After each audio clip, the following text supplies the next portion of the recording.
Ms. Oliveira and Dr. Ranelli, the team, for working so hard to get these things done. And it is important about the iPads, of course. And great job. So thank you. Policy, Ms. Smith? The Policy Legislative Committee met Tuesday, but it says Thursday, but it's Tuesday, May 11th, to discuss bylaws, policies, and legislative updates.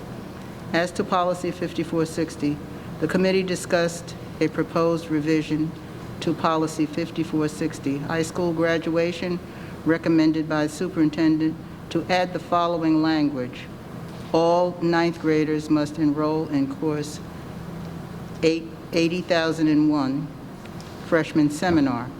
The committee discussed the impact on a student's overall schedule and voted to approve the amendment and to be placed on the Board of Education agenda for first reading. Policy 5330.01. The committee next discussed proposed updates to Policy and Regulation 5330.01, administration of medical cannabis. Mr. Rubin explained that the proposed changes to the existing policy, for the most part, merely reflected more current terminology. The committee approved the proposed updated policy and regulation for submission to the board for adoption. Bylaws 0145 and 0155.1. The committee revisited bylaws 0145, board member resignation and removal, and 0155, electronic meeting participation at an in-person meeting. Considered various language changes proposed by a board member, and determined that changes were unnecessary or already addressed by existing law. The committee approved a change in bylaw 0145 to delete the word regular from the sentence. A member who fails to attend 3 consecutive regular meetings to align with the governing status and recommendations of Strauss-Esme.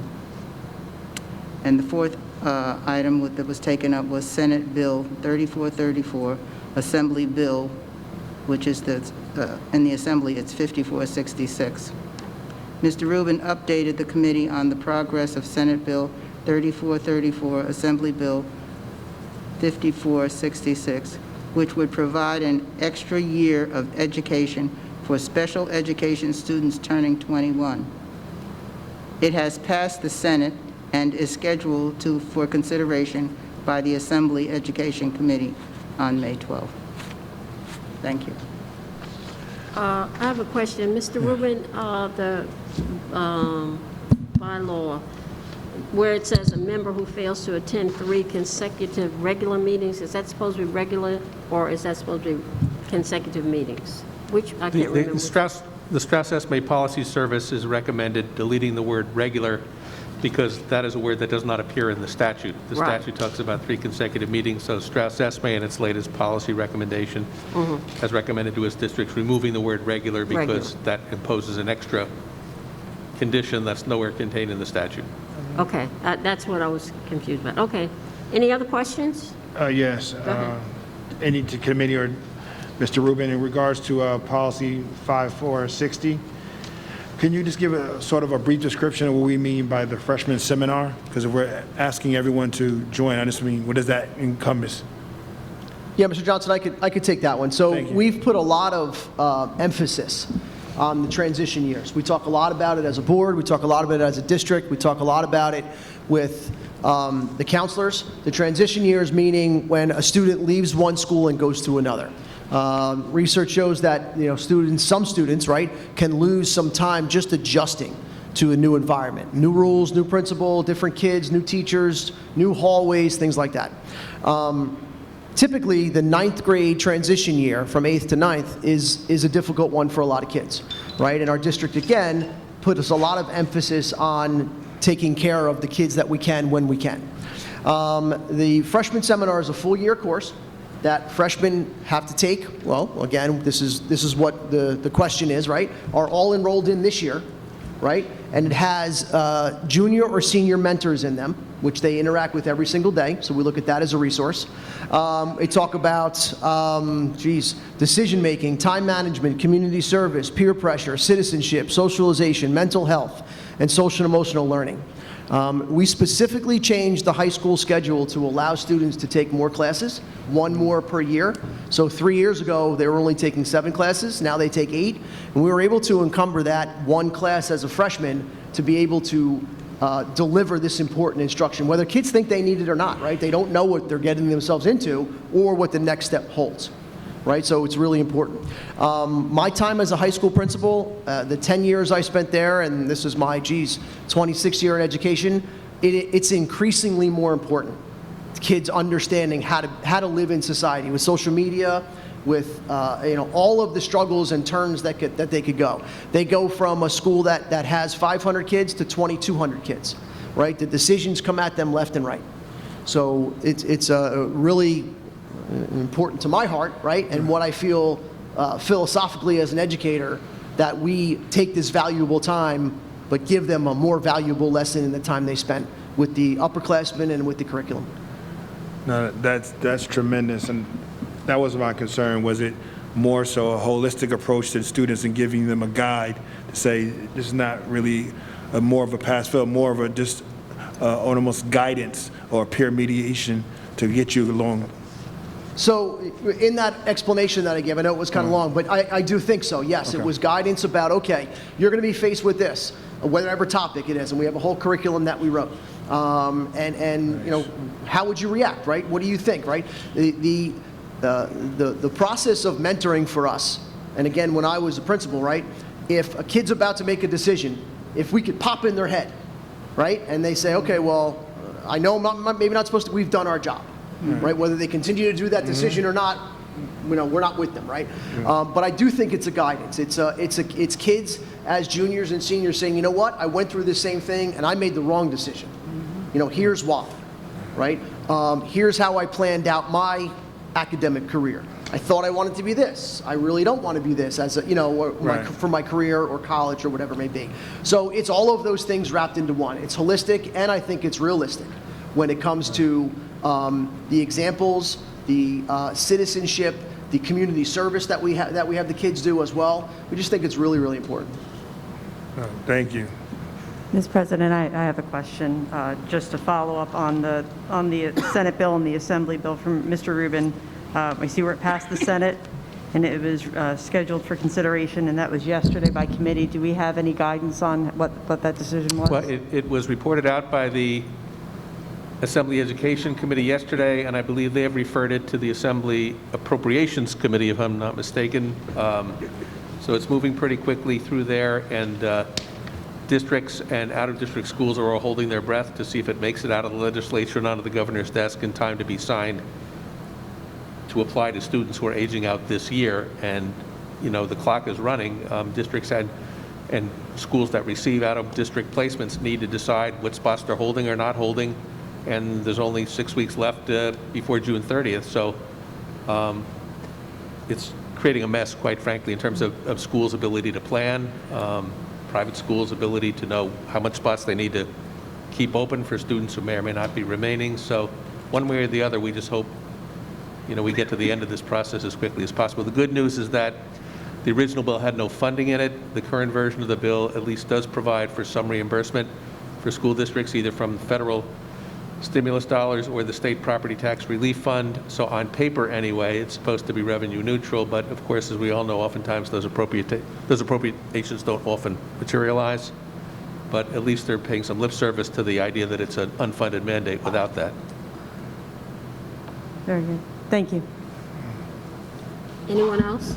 Yeah, and just lastly, Dr. Nelly, because this hasn't gone to first read yet, so we'll discuss it later. But again, to that freshman course, is that in addition to like 50 Strong, Lift, Key Club? Is that in addition to? Or? Yeah. So those programs that you just mentioned on the latter part of your question are have certain students in it. They don't have all of it. And they're not courses, Okay. right? They're extra co-curricular things. This is a course that the kids will go into, get 5 credits for, and they'll have it all year, and every student will take it. Thank you. Okay. Nothing else? Approval of minutes, Mr. Field? Be it resolved that the following minutes be approved as submitted. Business meeting April 29th, 2021. Executive session April 29th, 2021. Second. Was that Ms. Cherry? Yes. Yep. Yes. All in favor? Aye. Any opposed? Motion carries. Public comments from the floor. The Board of Education recognizes the value of public comment on educational issues and school matters of community interest. In support of this position, the law establishes a period of public comment at every board meeting. Individuals wishing to speak must state their name and address. Comments are limited to 3 minutes duration, but an individual may speak a second time after all others who wish to speak on the topic have been heard. The board may require that individuals register to speak prior to the beginning of the meeting. Participants may submit written material support of their position. All statements and/or questions shall be directed to the presiding officer, and no participant may address or question board members individually. All speakers are requested to express themselves in a civil manner with due respect for the dignity and privacy rights of others whose legal rights may be affected. Please note, while it is not the board's intention to stifle comment on matters of legitimate concern to the school community, the public should be aware that if their statements violate the rights of others under the law governing defamation or invasion of privacy, they may face personal liability to the injured party. If speakers are uncertain of the legal ramifications of their comments, the board urges them to seek guidance beforehand for their own legal advisor.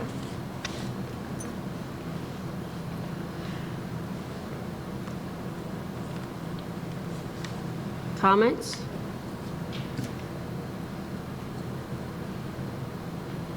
Any comments?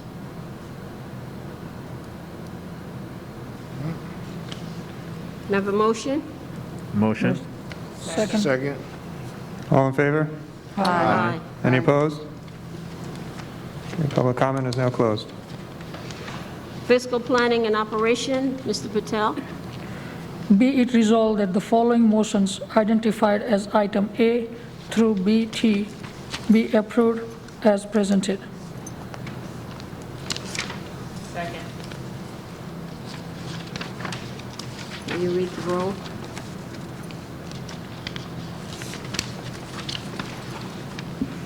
Mr. Fields? Yes. Mr. Johnson? Yes. Mr. Laughlin? Yes. Mr. Patel? Yes. Ms. Scotto? Yes. Ms. Smith? Yes? Ms. Cherry? Yes. Mrs. Lane? Yes. Mrs. Hobson?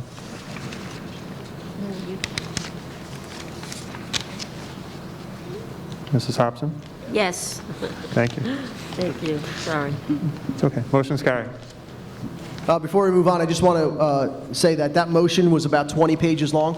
And I want to thank Mr. Oliveira and his team for putting all those things in order together. It does it every year. No issue. We just almost take it for granted, but I want to make sure that he understands we don't take it for granted. But thank you for all the work you do. Here, here. Yes. Thank you. Here, here. Thank you. I appreciate Thank it. you, Mr. Oliver. I'm missing my page. Where's the- Okay, I got it printed. Yes. I got it. Mhm. Policy. Ms. Smith? Your policy, chief. Thank you.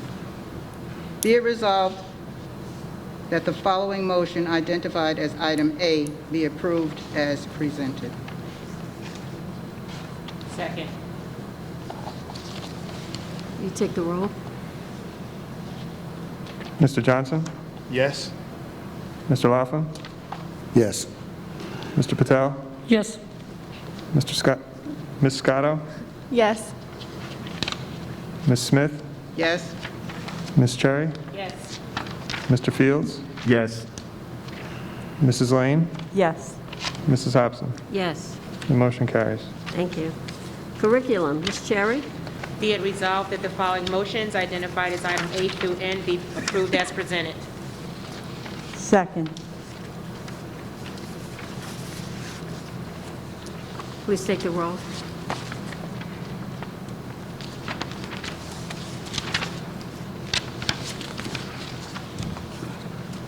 Mr. Laughlin? Yes. Mr. Patel? Yes. Ms. Scotto? Yes. Ms. Smith? Yes? Ms. Cherry? Yes. Mr. Fields? Yes. Mr. Johnson? Yes. Mrs. Lane? Yes. Mrs. Hobson? Yes, The motion's carried. thank you. Pupil Services, Ms. Scotto? Be it resolved that the following motions identified as items A through E be approved as presented. Second. Will you take the roll, Mr. Oliver? Mr. Patel? Yes. Ms. Scotto? Yes. Ms. Smith? Yes? Ms. Cherry? Yes. Mr. Fields? Yes. Mr. Johnson? Yes. Mr. Laughlin? Yes. Mrs. Lane? Yes. Mrs. Hobson? Yes, The motion's carried. thank you. Administrative and Auxiliary, Ms. Lane? Be it resolved that the following motions identified as items A through F be approved as presented. Second. Please take the roll. Ms. Scotto? Yes. Did it? Ms. Smith? Yes? Ms. Cherry? Yes. Mr. Fields? Yes. Mr. Johnson? Yes. Mr. Laughlin? Yes. Mr. Patel? Yes. Mrs. Lane? Yes. Mrs. Hobson? Yes, The motion's carried. thank you. Old business? Old business? Last month, we discussed renaming the football field, and we wanted to do some research, and Dr. Ranelli was gracious enough to send us out the policy, and I believe we read it. I know I did. So I'd like to know how, I need a motion on what we're going to do going forward as far as renaming. Oh, I'm sorry, thank you. All right, Mr. Rubin, would you just give us some input on what we need to do going forward? Some of our veteran board members may remember that a few years ago, we adopted a policy on naming of school facilities. It's a policy that was debated at the policy level and policy committee level and the board level. And it was intended to create a very rigorous deliberative process where there was a naming opportunity to make sure that there was community input, to make sure that there were multiple levels of review, to make sure that there was due diligence into the background of anybody about whom a building or facility might be named, to make sure that when and if a facility is named after someone, it represents a wide swath of community support. It represents due diligence to make sure that hopefully we won't have to unname it because of something that pops out of the woodwork. There is not an absolute requirement, but a preference that it not be named after folks who are still alive, although it creates an exception for some situations. But the idea here is that when and if we name a facility after somebody, that it represent a lot of deliberative effort and thought, and that with the intention that this not be a flash in the pan and be there for a long, long time. So the starting point in getting that going is first for the board to decide that there is an opportunity to name a facility, to announce that to the school community, and then once that announcement is made, there is a procedure whereby information is collected. I believe it's referred to the Community Relations Committee, all laid out in the board policy. But the starting point would be for the board to determine, if it chooses to, that there is an opportunity to name a facility, and then that's the starting gun that begins that process laid out in the policy. Okay, thank you. So are we going to, do we have to take a motion on that, or what do we do going forward?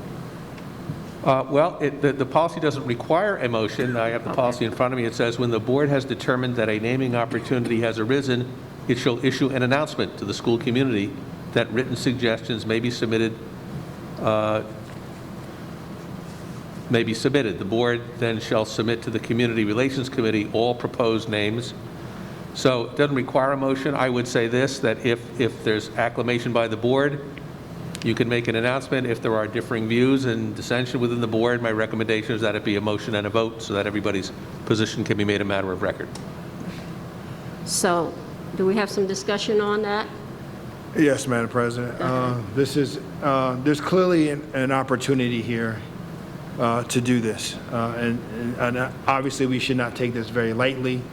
And when you read the policy, this is going to be at least 10 years minimum of naming the facilities, but obviously with board submission, the public, and all those things. So we should actually have, with that opportunity, a direct route, as Mr. Rubin recommended, that there is a form, I believe, that was created in the committee, that how it goes. There has to be supporting documents, that it's just not a popularity contest. There's some real teeth behind it. So I think here, and I'm not going to speak for the board, I believe there is opportunity. Thank you to the Girardi family who actually, recognized to say, hey, let's give someone else an opportunity.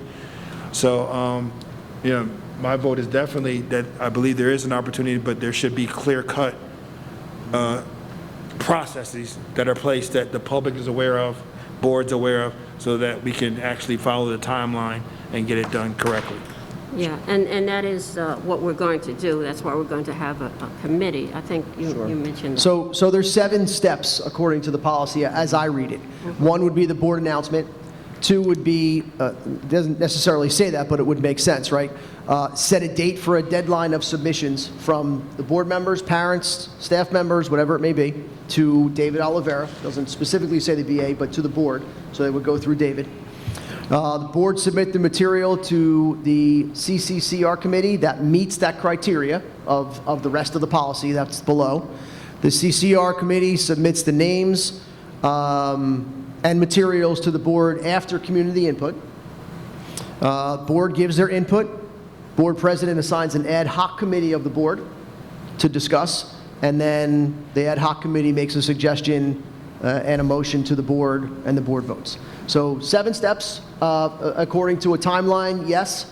But again, the first one would be either the board agreeing that there is an opportunity to announce, or a motion and the board take a vote. So, how do we feel about that? Is the board unanimous with us going forward and getting information about renaming and going out to the public? Or do we? So I make a motion that the board vote on the... Do we need to make a motion? I was going to say, if the board's unanimous, you can simply make an... If we're unanimous, we don't need a motion. I have a question, though. So- Did you say it take 10 years?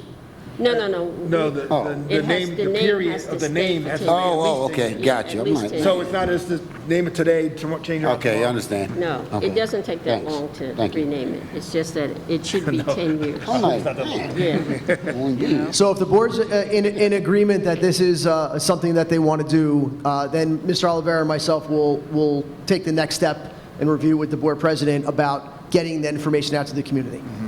So, are we in agreement?